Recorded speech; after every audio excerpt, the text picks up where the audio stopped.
Kaya mga idol, punta muna kami sa Aristocrat. Yan, para sa actual training ng mga employee nila. So, nag-request kasi ako dun sa manager nila, yung dati kong manager, na mag-training sila para kahit paano marami silang matutunan. So, yun lang mga NCU sa Imus. Dito, malapit na kami kasi nasa Pure Gold Anabo na kami. So, pag kumanan kami dyan, makikita na agad namin yung The Aristocrat Restaurant. So, katabi lang siya ng Jollibee and ng KFC. Ang gagawin pala natin mga idol, tuturuan ko yung mga employee ng Aristocrat Restaurant and kung paano mag-balloons, kung ano yung mga dapat nilang malaman and yung mga hindi pa nila nalalaman about balloons. So, tuturo natin sa kanila and kung paano. Kaya mga idol, dito na kami sa Aristocrat. Yan, restaurant. Naalala ko pa dati, nakikita nyo yung pinakaputing yun, yung hook. Kung makakita ko dyan dati, naglalagay ako ng ceiling. Yun, yung kulay puting hook. Ayan, dito ako nagtrabaho before. Tapos ito yung garland nila. Ayan. So, tuturuan ko kung paano gumawa ng ganyan. Para kahit pa paano, makapag-share ako sa kanila. And, nagbe-break time pa sila. So, pagtapos nila, ayan, pinagmerienda na rin kami nito. Ayan, sagot gulaman. Tsaka ito. Diba? Sa pillar te, okay ka na? Pillar? Saan ka nagkakabit? Kunyari, ito yung buong pillar, yung ilalim. Saan ka nagkakabit? Dito? Sa taas? Dito? Sa gitna? O, tama yun. Kasi pag dito, di ba nakalili siya ng ganito? Parang ito sa asawa ko. O, yan, okay. Bakit? Kailangan dito ako mag-ano. Magtatali sa loob, tapos ilayan mo na pababa. Di ba? Ano natin yan? Ayun, pabigat na siya. Nagamit ka ng nylon? Love, yung pabigat daw, tinatanong ni ano. Ano pabigat? Yung pabigat ng pillar. Ayun, yun na yung ginawa niya. Sample. Yan eh. Dapat sa second layer ka magtatali. Sige, gawa nga ako para makikita. Depende naman yun. Kahit 3 layer lang, okay.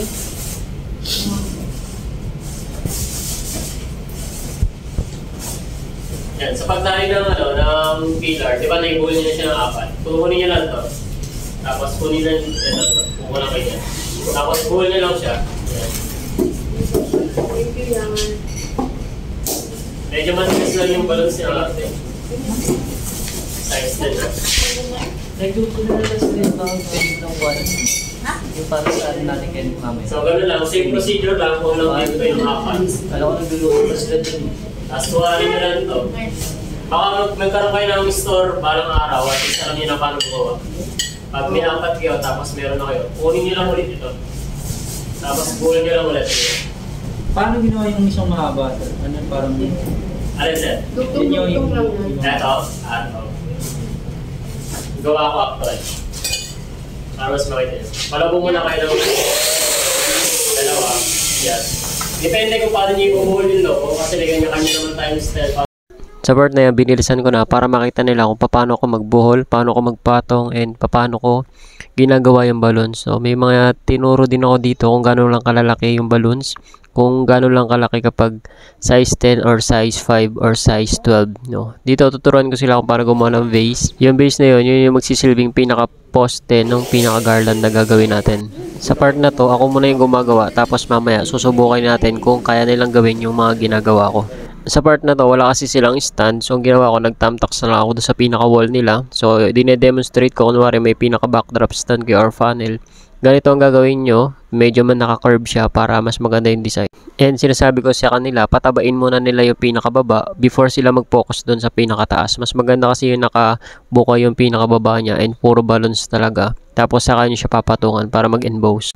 Nakikita ko sa kanila yung willingness na gusto talaga nilang matuto ng balloons dahil lahat sila nag-try kung paano mag-balloons. Ito yung maligay. Nakita nyo lang to. Yan, kung kaya nyo lang ito din. Bukay ko lang sa isip nyo. Yan, ganito sir ha. Balloons ka kasi lagi mag-isip sir eh. Pagka ganyan. Ito. Sherwood na. Anong ginawa mo? Ito sir ha. Kung ano yung pinagbuhulan, yun yung pipisilin nyo. Kasi ano mangyari yan, pag dito kayo pumisil, lalabas lang yun dito. Kailangan dito. Pigilan nyo. Tsaka dito. Parang umilaw. Ganyan. Tapos, ikot nyo. Tapos flip. Bilis nang gumawa. Sunod nyo lang. Siguro na naman. Pagka medyo malaki. Di ba puputok yan? Hindi mo sa ibat lang, tapos ganyan. Pabibigyan nyo. Tipid ah. Tipid talaga yan. Nakakuha na kami ng tipid talaga. Tip-tip. Hindi na ako makabili ng size packing. Kaso medyo matagal. Pero kung ang preparation naman is matagal, okay lang. Alam mo, uso ngayon, yung mga ganyan na talaga. Sabi ko sa'yo, sir, magpagawa ka. Dito sa part na to, no, tinuro ko na sila kung paano magpatong and pinag-try ko sila kung paano yung experience and dapat malaman nila yun lalo na't nagsiset up din sila sa events nila. Importanteng malaman nila kung paano magkabit at hindi lang basta-basta patong ng balloons kasi kung maganda yung balloons mo tapos sablay-sablay yung patong mo, so sayang naman yung mga balloons and quality ng design mo. So ang ginamit pala natin dito is size 10 lang and size 5. Yan, metallic yung ginamit natin and standard. So ito yung mga nagamit nila na last event, yung mga tira-tira. So ginawa namin, ni-recycle na lang namin para hindi na sila gumastos and ito na lang yung gagamitin nating pang tutorial dito sa events na to. Kung bago ka palang idol sa aking Facebook page and YouTube channel, don't forget to follow and subscribe my YouTube channel and please visit this restaurant, Aristocrat Restaurant Imus branch.